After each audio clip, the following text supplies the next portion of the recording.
Allahümme salli ala Muhammed ve ali Muhammed. Elhamdülillahi Rabbil alemin ve bihi nesta'in ve huve hayrun nasirin ve mu'in. Allahu Teala fi kitabil kerim. Bismillahirrahmanirrahim. Ve'budullah ve la tuşriku bihi şey'en ve bil valideyni ihsanen. Sadakallahul aliyyul azim. Allah bu cümə gününü bütün möminlərə mübarək eləsin. Allah ibadət itaətlərimizi qəbul eləsin. Allah şəhidlərimizi Kərbəla şəhidləri ilə məhşur eləsin. Allah Teala dövlətimizi, millətimizi, bayrağımızı, ordumuzu həmişə mühafizə eləsin inşallah. Allah Teala Quran-ı Kərimdə buyurur ki: Ve'budullah ve la tuşriku bihi şey'en ve bil valideyni ihsanen. Buyurur ki Allah'a ibadet edin ve ona hiçbir şərik koşmayın. Valideynlere ihsan edin. Allah bu Şaban ayının, mübarək Şaban ayında olan ibadet itaətlərimizi qəbul eləsin. Allah Teala Quran-ı Kərimdə biz insanlara öz valideynlərimizə qarşı ehtiramlı, hörmətli olmağı dəvət edir, əmr edir və oxuduğum ayədə ki buyurur, Allaha ibadət eləyin və ona şərik qoşmayın. Bu tovhid kəlməsindən sonra, ibadət kəlməsindən sonra Allah Teala valideynlərə hörmət eləməyi, ehsan eləməyi gətirib. Yəni, Allaha ibadət məlumdur. Hər bir müsəlman Allaha ibadət eləməlidir. Allaha bəndəlik eləməlidir. Və ibadət edəndə Allaha şərik qoşmamağı da buyurur ki, Allaha şərik qoşmayın. Heç bir şeydə. Allaha şərik qoşmaq bu mənadadır ki, Allahdan qeyrisinə ibadət eləmək, Allahı qoyub digərlərə, digər insanlara sığınmaq və bütlərə sitayiş eləmək, bu insanın müşriklük əlamətlərindəndir. İslamda, Quran-ı Kərimdə müşriklər var, kafirlər var, münafiqlər var. Bunların hamısının ayrı-ayrı mənaları vardır. Müşrik də ona deyir ki, Allaha ona görə şərik qoşulmaqlıq olmaz, haramdır ki, o şəxsə müşrik deyilir. Müşrikin də mənası budur ki, Allahdan qeyrisinə, başqa bir bütə sitayiş eləməkliyə deyilir. Həmişə tarixən, hər zamanda bu cür insanlar olub, indi də var. Görürsən, bəzi insanlar vardır ki, ibadət əhlidirlər. Məsələn, Allaha şərik qərar vermək budur ki, Allah üçün bir məkan qərar verirlər. Və yaxud da qiyamətdə buyururlar ki, Allah Teala qiyamətdə gələcək, bizlərin gözümüzə görünəcək, biz onları görəcəyik qiyamətdə və bizlərlə sorğu-sual eləyəcək. Bu, Allaha şərik qoşmaqlıq mənasındadır. Aleyküsselam. Və bu, Allah özü ibadətindən və şərik qoşmamağı əmr edir və ondan sonra Allah Teala biz insanlara, valideynlərimizə hörmət eləməyi, ehsan eləməyi əmr edir. Ehsan həsənə sözündəndir. Yəni, mənası budur ki, başqalarına kömək etmək mənasında da istifadə olunur. Bəli, yəni gözəl sözlər, gözəl əməllər nəzərdə tutulur. Yəni, hər bir insana öz ata-anasının xidmətində durmaq, ona hörmət eləmək, ona gözəllik göstərmək, ehsan eləmək bir müsəlman olaraq, bir övlad olaraq hər bir şəxsin boynunda haqdır. Allah Teala Quran-ı Kərimdə də buyurur ki, öz valideynlərinizə of olsun belə, bu cür elə bir əməl sahibi eləməyin ki, onlar sizə qarşı bu cür söz desinlər. Yəni, sizlərin hərəkətlərinizdən, əməllərinizdən heyfslənməsinlər. Bu da bir hörmətsizlikdir ki, övlad elə bir əməl sahibi olar ki, öz övladına qarşı, öz valideynlərinə qarşı hörmətsizlik sayılır. Və bir gün yazırlar, buyururlar ki, bir gün Cənab-ı Cəbrail insan simasında Həzrəti Peyğəmbər Salavatullahın huzuruna gəlir və ehsan sözünü ondan soruşur. Həzrəti Peyğəmbər Salavatullah buyurur ki, ehsan o deməkdir ki, o mənadadır ki, Allahı görmüş kimi ibadət etməkdir. Ehsan odur ki, Allahı görmüş kimi ibadət etməkdir. Hərsən ki, sən onu görmürsən, amma o səni görür. Yəni, ehsan, həsənə sözü o qədər gözəl mənasındadır ki, sanki sən Allahı görürsən və ibadət edirsən. O dərəcədə gözəllik vardır. Allah Teala Quran-ı Kərimdə buyurur ki, bu ayəni oxudum və Peyğəmbər salavatullah yenə buyurur. Buyurur ki, rizallah fi riza valideyni və səxətəllah fi səxətil valideyni. Buyurur ki, Allahın rızası valideynin rızasıdır. Bəli, Allahın qəzəbi isə onların qəzəbindədir. Əgər bir nəfər deyək, Allah əgər o şəxsdən razıdırsa, valideynin də rızası, razılığındadır. Allahın rızası. Bir insan istəyər öz razılığını Allah yanında, Allah ondan razı qalsın, gərək öz valideynini neynəsin? Razı salsın. Və başqa bir ayədə də Allah Teala Quran-ı Kərimdə buyurur ki, deyir, biz insanlara, ata-anasına deməli, qayğısında qalmağı tövsiyə etdik. Buyurur ki, və vəsəynəl insana bi valideyhi ki, Allah Teala vəsiyyət eləyir, tövsiyə eləyir, əmr eləyir, buyurur ki, biz insanlara, ata-anasının qayğısında qalmağı, buyurur ki, biz onlara nə edirik? Tövsiyə eləyirik. Allah Teala bu cürnə ayələrlə biz insanlara buyurur ki, Peyğəmbərlərin və digər imamlarımızın hədislərində hər bir insan öz valideynin xidmətində durması fərcdir, vacibdir ki, bir hədis də vardır, buyururlar ki, bir nəfər çox kasıb bir vəziyyətə düşür, Peyğəmbər salavatullahın yanına gəlir, Həzrəti Peyğəmbər salavatullaha buyurur ki, deyir, mən bir zaman imkanatım yaxşı idi, amma indi yaman vəziyyətim pisləşib. Həzrəti Peyğəmbər salavatullah ona buyurur ki, get anandan, valideynindən halallıq al. Buyurur, mənim bir xətərim olmuyor, bir günahım olmuyor öz valideynimə qarşı.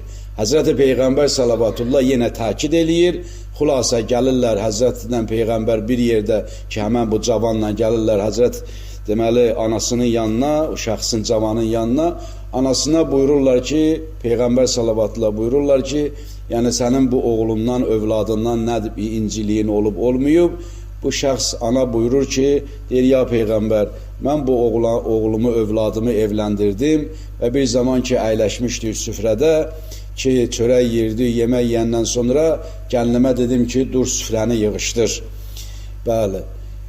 Amma oğlum qayıtdı mənə dedi ki, ana, bu xanımı sənə qul almamışam, gəlin almışam. Yəni, mən onu süfrənin yığışdırmasında bu oğlumun xətrinə dəydi, gəlinimə bu cür söz deməyi və mənə belə bir cavab verdi. Mənim də qəlbim biraz bundan nə oldu, sındı. Həzrəti Peyğəmbər buyurur ki, bax, buna görə deyirdim ki, bəli, get anından halallıq al. Və Allah Teala bizləri öz valideynlərimizə qarşı inşallah xidmətində duranlardan qərar versin inşallah. Və bir neçə kəlmə də keçən həftə bu Şaban ayının ki, bilirsiniz, mövludlar vardır və Şaban ayının 15-də də Həzrəti İmam Zaman ağanın mövlud günü keçirildi, qeyd olundu. Həzrəti İmam Zaman ağa, yəni 12-ci imamımızdır ki, bunun Şaban ayının 15-də, deməli, cümə günündə dünyaya göz açıb, hicrətin deməli 255-ci ilində dünyaya gəlib və Samirə şəhərində dünyaya göz açıb.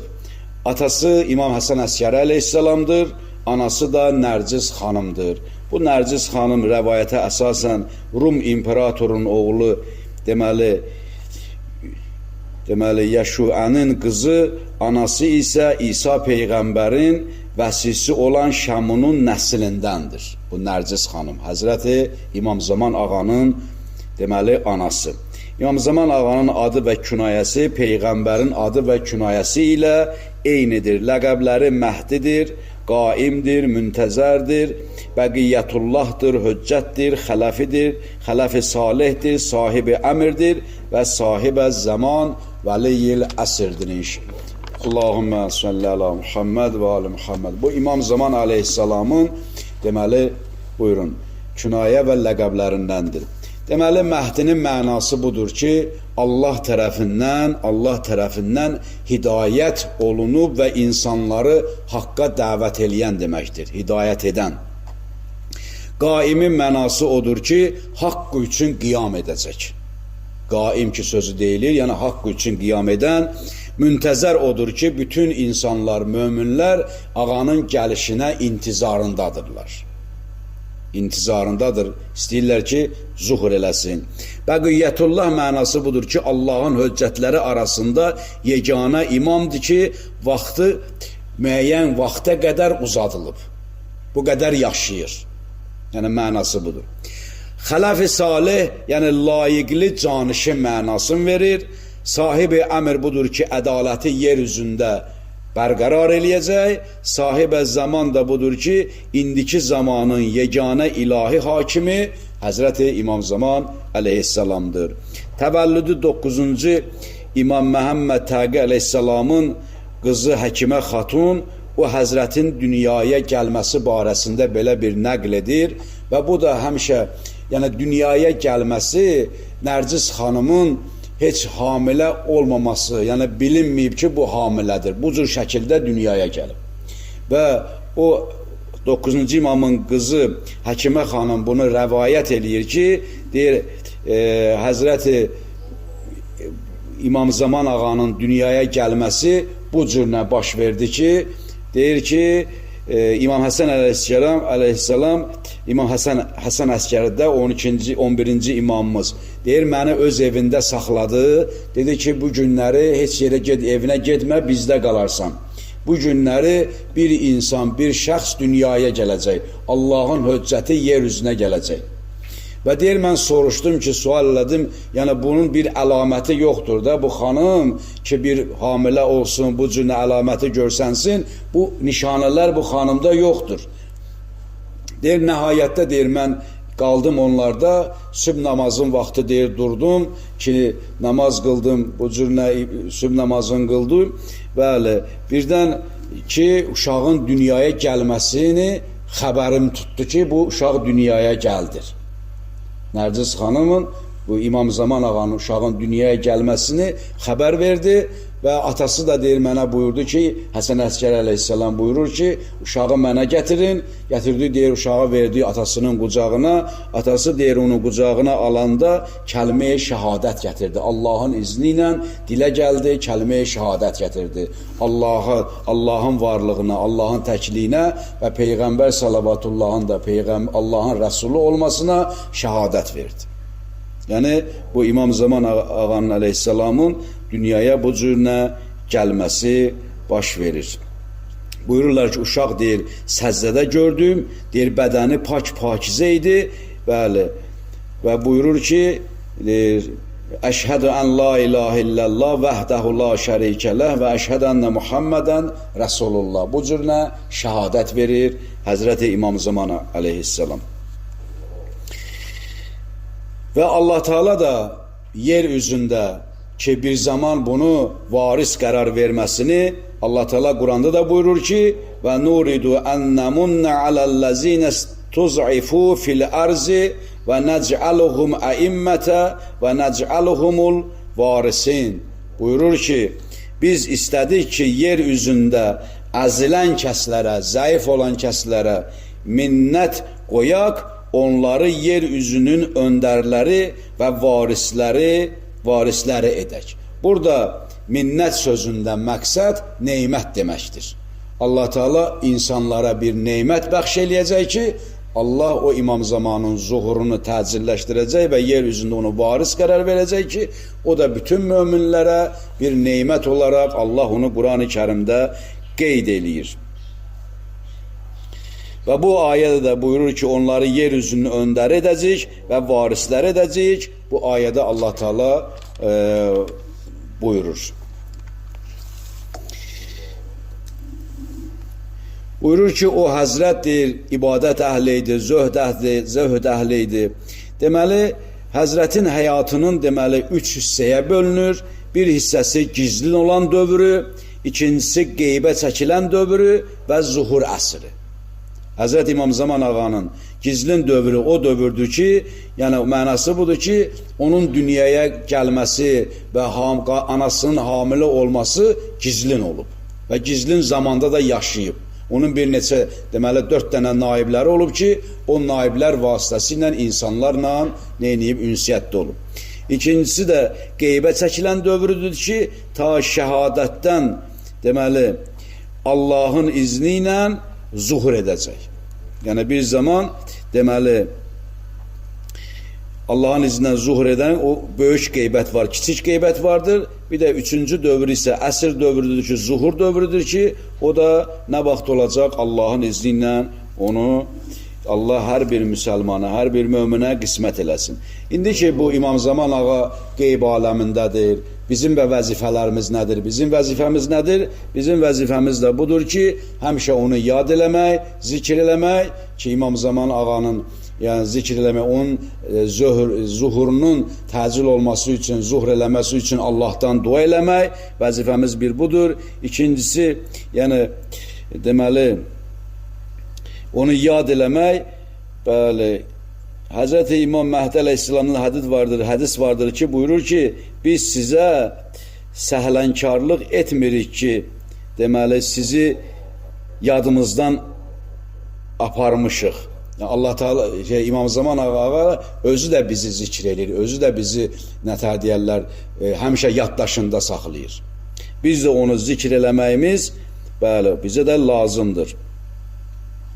Deməli, qeybin də, məsələn, belə bir söz deyirlər ki, nə üçün İmam Zaman qeybə çəkilib? O qeybin də səbəbləri vardır ki, onun da səbəblərindən biri budur ki, beyyətin heç kəsin boynunda olmamasıdır.